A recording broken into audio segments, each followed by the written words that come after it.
Hello and welcome to On the Wrist. Today we look at the new Seiko Presage Studio Ghibli collaboration with a watch based on Nausicaa of the Valley of the Wind, which is one of the most iconic Japanese animated films ever.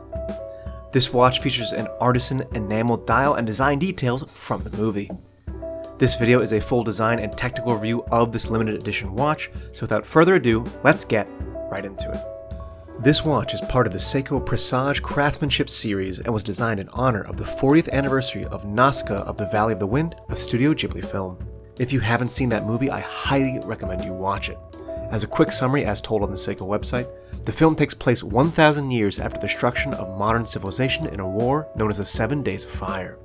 In the polluted land, a forest of fungi called the Sea of Decay is gradually spreading and is inhabited by a species of giant mutant insects.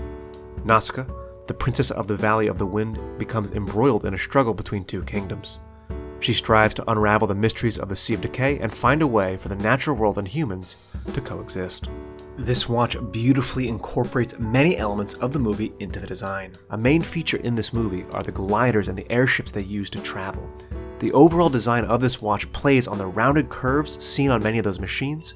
The hands and indices have this nice rounded shape, and with a shade of white they look very much like her glider. The enamel is a beautiful shade of blue that was painstakingly matched to the outfit worn by the main character, Nausicaa. Featured prominently at the 6 o'clock position is the emblem that Nausicaa wears on her clothes throughout the film. This case has what to me looks like a bead-blasted finish, but Seiko lists it as a vintage-style finish with a super hard coating on their website. There is a large pilot-style crown which perfectly matches the theme of the film, and the crown does have a large piece of blue crystal glass to mimic the Eye of the Ohms. In the film, the Ohms are the giant shell-covered creatures that when angered their eyes turn red and they can rampage, destroying everything in their path. When they're calmed, they're either passive and blue, just like on this crown. The leather strap also features a depiction of an Ohm stamped onto it. There's also a deployant clasp, which is always a nice touch with the leather strap. The case back is an exhibition back with the decal of the end scene of the movie, which shows a non-toxic sprout coming up from the Sea of Decay, signaling a hope that the Earth is starting to heal. During the film, there is a legend about a figure clothed in blue robes descending onto a golden field, which is written in quotes on the back of the watch.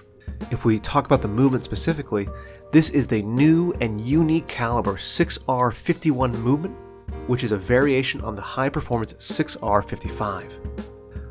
This movement can currently only be found in this specific limited edition and is a beautiful touch for the Craftmanship series to make this watch really stand out as a unique feature.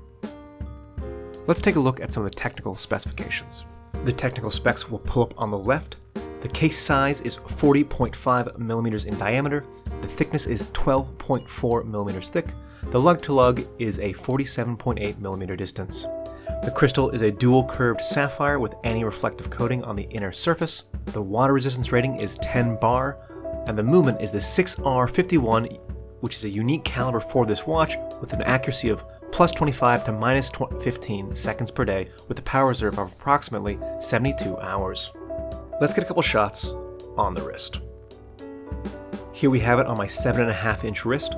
The diameter of 40.5 millimeters and the thickness of 12.4 is a perfect combination for my wrist size. The color combination of the blue dial, white hands, and white markers make for really high legibility.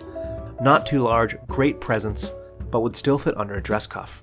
I do like how the bead blasted case stands out and is visually different from most case finishes you see, and this watch is comfortable on the wrist with familiar Seiko style and fit. I'm here once again at Royal Jewelers in Andover, Massachusetts. They've been kind enough to let me film using one of their watches. Royal Jewelers carries brands like Cartier, Breguet, Panerai, IWC, Grand Seiko, Accuchon, Ulysses Nardin, and even some smaller brands like Norcane and Zodiac. Royal Jewelers is where I purchased my Tudor, my Oris, and my Grand Seiko, and they have an extensive pre-owned selection, and I highly recommend you check them out if you're in the Massachusetts area. Link to their website in the description. MSRP of this watch as of its release in March 2024 is $1,600 US, and it's limited to 1,500 pieces globally.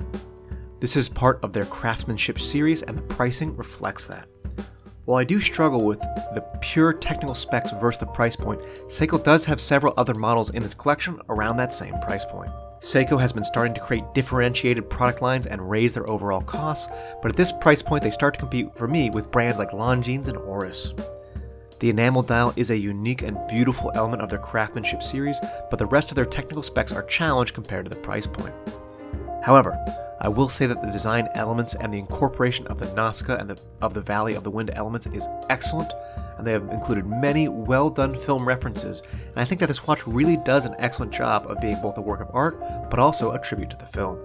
In conclusion, I think this price point is fairly high if you look from a pure value standpoint.